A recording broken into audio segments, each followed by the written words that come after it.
Olá, bem-vindos a mais uma conversa aqui no nosso espaço. Hoje a gente vai, assim, olhar bem de perto para uma passagem da Bíblia que é, nossa, minúscula, né? Mas o significado, Gigante, né? exatamente. Jesus chorou. Está lá em João 11:35. São só duas palavrinhas, mas, nossa, quanta coisa cabe aí dentro, quanta emoção, quanta teologia. Com certeza. É E a impressionante. ideia hoje é justamente essa. E investigar o que está por trás dessa simplicidade toda. O que esse momento, essa lágrima de Jesus, diz para a gente sobre ele e sobre Deus e o nosso sofrimento. A gente está se baseando numa reflexão específica sobre esse versículo, tá?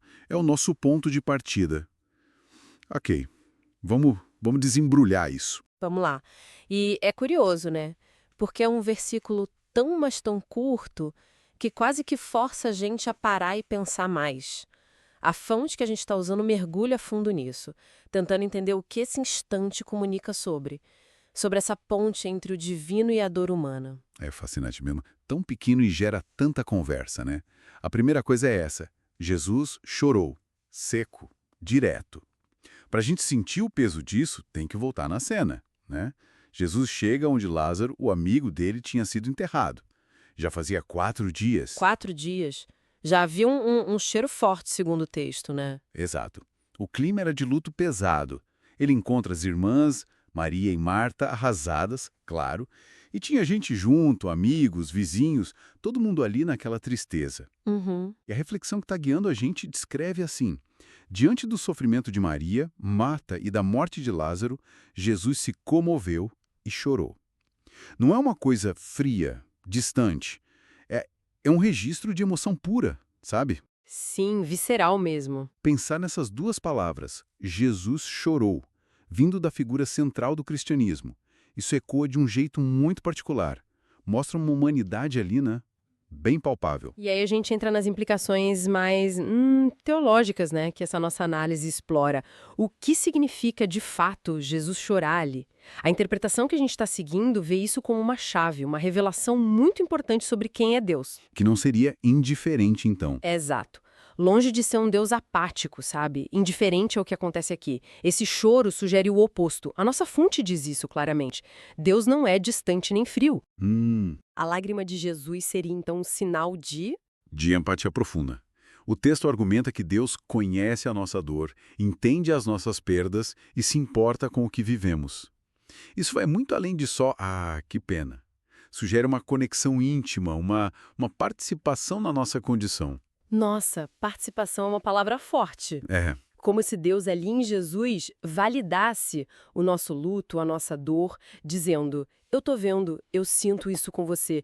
Isso humaniza demais a imagem de Deus, né? Tira daquela coisa abstrata. totalmente. E essa ideia de um Deus que sente junto, como você disse, é muito poderosa. E me parece que vai contra uma coisa que a nossa fonte até menciona, né? Aquela ideia comum de que ter fé é, sei lá, não sentir tristeza. Ou pelo menos não demonstrar. Ah, sim. Aquela coisa do crente não chora, né? Ser forte o tempo todo. Isso, quase uma obrigação de estoicismo, como se a fé fosse um escudo que impede a dor de chegar. Exatamente. E a análise que a gente está discutindo usa justamente o exemplo de Jesus chorando como um contraponto direto a isso. Jesus ali, ele não segurou a emoção. Não. Ele sentiu o baque da perda, a tristeza pela morte do amigo, a compaixão pelas irmãs, por todo mundo ali, e ele expressou isso com lágrimas. A fonte coloca de um jeito bem claro, diz assim: muitas vezes pensamos que fé é não sentir, mas Jesus nos mostra que fé também é sentir.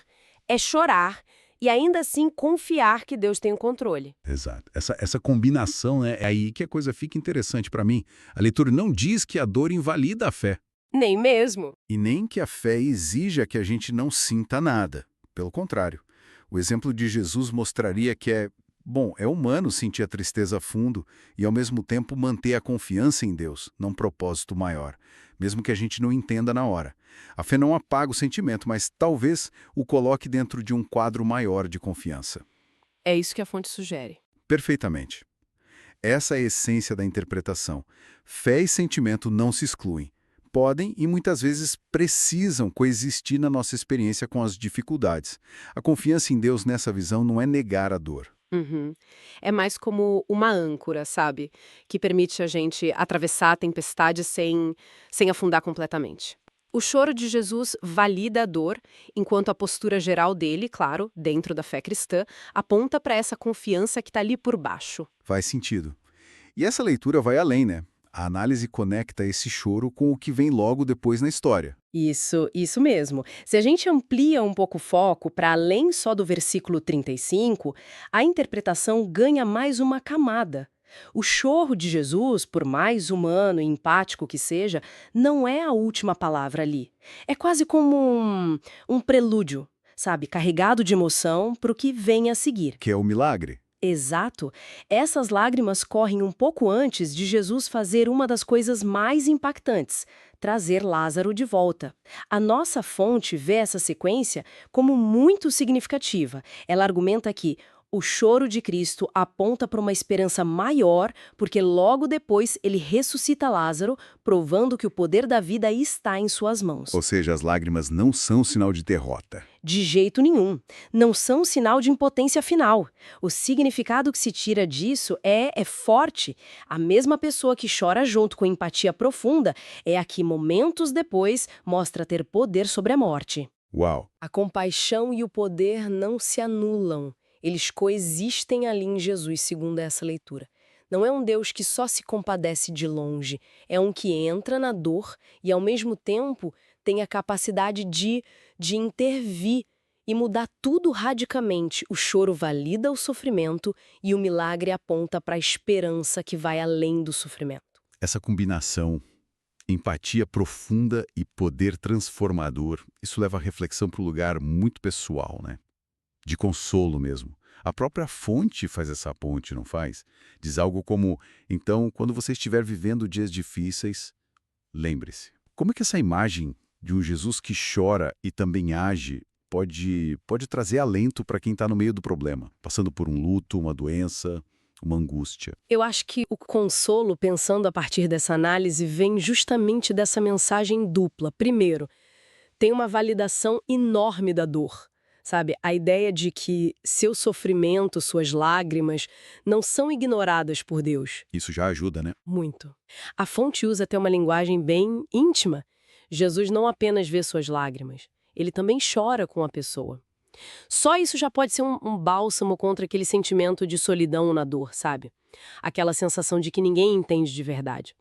Saber que, na visão cristã, o próprio Deus se comove, participa da nossa dor, isso já conforta. Uhum. Mas não para aí. Ao mesmo tempo, essa empatia não é passiva, não é impotente.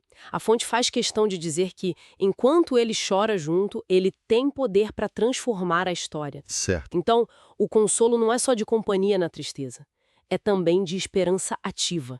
Esperança de que a situação atual, por mais difícil que seja, não é o fim da linha.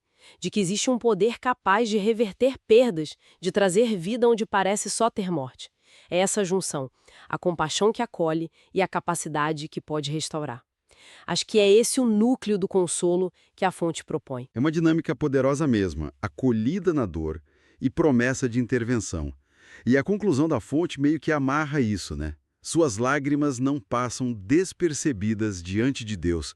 É uma frase que busca dar dignidade, dar sentido para a experiência de sofrer, dizendo isso é visto, é sentido, é levado a sério lá em cima. Exatamente.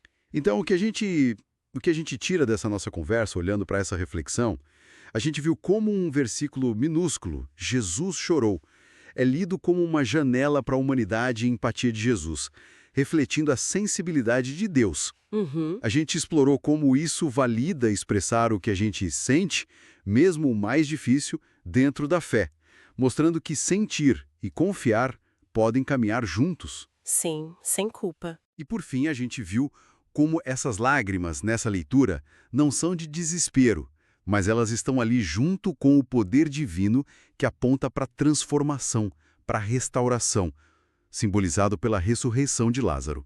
Exato. Cobrimos os pontos principais dessa interpretação.